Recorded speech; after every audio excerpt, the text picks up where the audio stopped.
Om Namah Shivaya, buenos días. Comenzamos leyendo la vida de Jesús de Cristina Mejía Peláez. Los discípulos recogen espigas en el día de reposo. En aquel tiempo iba Jesús por los sembrados el sábado, que es un día de reposo, y sus discípulos tuvieron hambre, y comenzaron a arrancar espigas y a comer. Viéndolo los fariseos le dijeron: ¿por qué quiebran la ley y hacen el sábado lo que es prohibido hacer el día de reposo? Pero él les dijo: ¿es que no han leído lo que hizo David con los suyos cuando padecían hambre? ¿Es que no saben que cogió los panes de la casa de Dios, los que estaban reservados para los sacerdotes, y se los comieron? ¿O no han leído en la ley cómo en el día de reposo los sacerdotes en el templo profanan el día de reposo y son sin culpa? Pues les digo que uno mayor que el templo está aquí. Y si supieran qué significa misericordia quiero y no sacrificio, no condenarían a los inocentes, porque el Hijo del Hombre es Señor incluso del día de reposo. El día de reposo fue hecho por causa del hombre, y no el hombre por causa del día de reposo. Los fariseos callaron y guardaban odio en su corazón.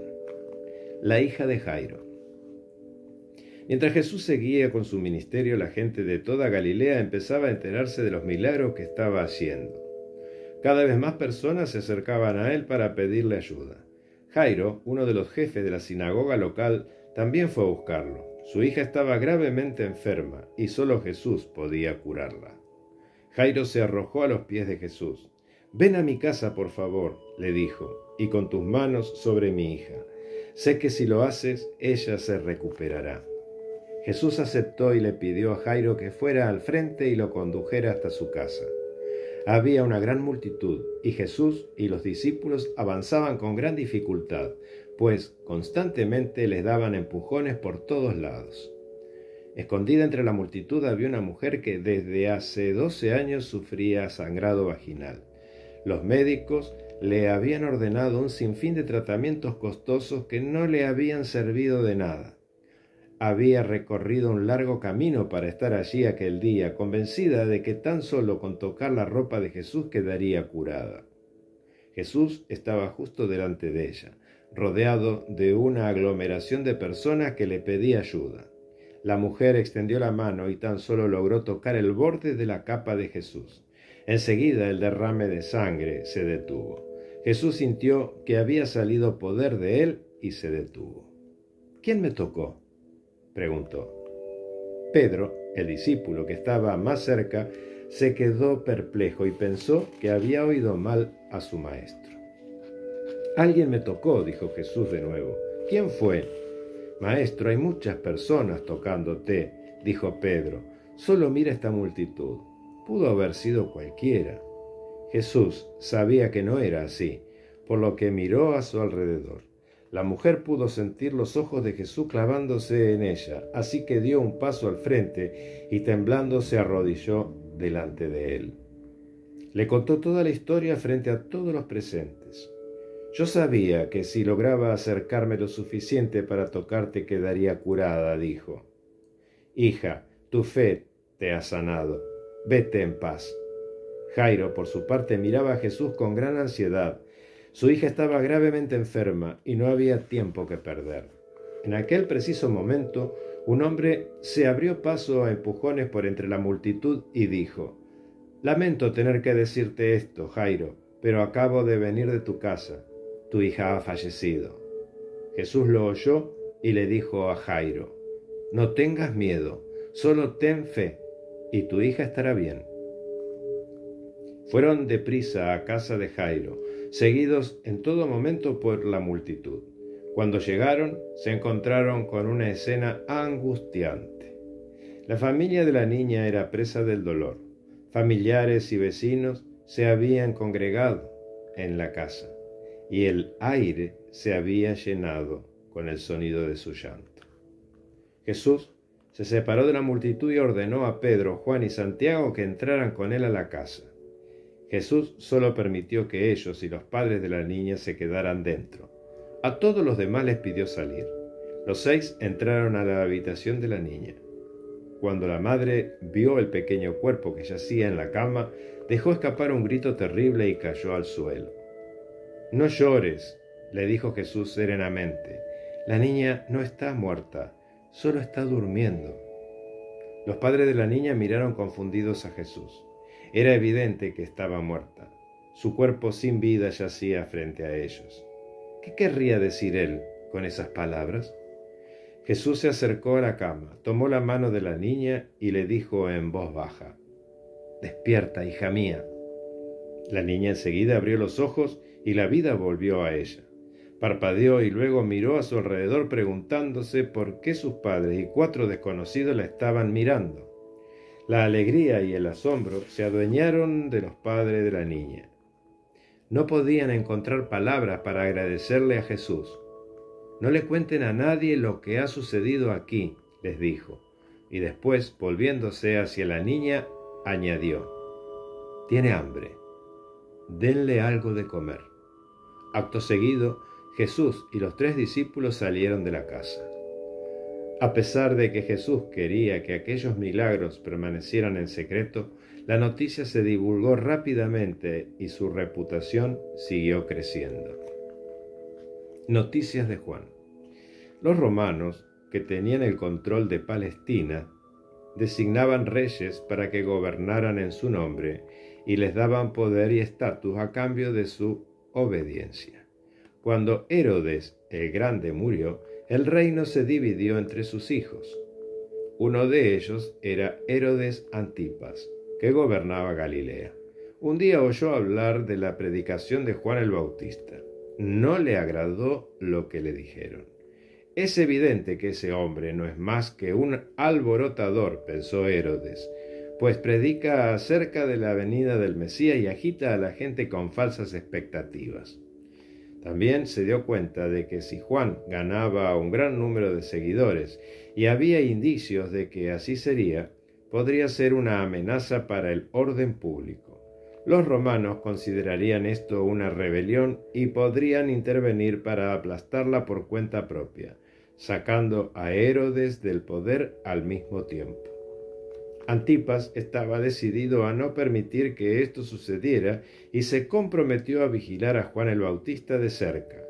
Al mismo tiempo, su mirada vigilante se sentía atraída hacia otra parte. Le gustaba cada vez más Herodías, la esposa de su hermano Felipe. De hecho, se sentía tan atraído por ella que se divorció de su esposa para poder tenerla. Tal comportamiento era claramente contrario a la ley de Dios, y cuando se supo la noticia, Juan el Bautista fue el primero en decirlo públicamente. Por este motivo, fue arrestado y encarcelado. Encerrado en la celda de la prisión, Juan empezó a dudar y a preguntarse si Jesús realmente sería el Mesías. A Juan lo habían elegido para anunciar la venida del Salvador. ¿Sería realmente Jesús? Entonces mandó a unos cuantos seguidores a hacerle algunas de las preguntas que le rondaban en la cabeza. ¿Eres tú aquel al que estamos esperando?, le preguntaron a Jesús, ¿o debemos esperar a otro? Jesús los tranquilizó. «Vayan y cuéntenle a Juan lo que han visto y oído», dijo él. «Cuéntenle que los ciegos pueden ver, los cojos andar, que los muertos vuelven a la vida y a los pobres se les predica la buena nueva». Luego Jesús se dirigió a la multitud para hablarle de Juan. «¿Qué esperaban ver cuando fueron a buscarlo en el desierto?», les preguntó. «¿Esperaban ver a un hombre vestido con ropa fina? Por supuesto que no. Ustedes fueron a ver a un profeta. ¡Qué gran profeta es Juan! Él es más grande que todos los hombres que jamás han vivido. Sin embargo, yo les digo esto: una vez que haya entrado en el reino de los cielos, el más pequeño de ustedes será más grande que él».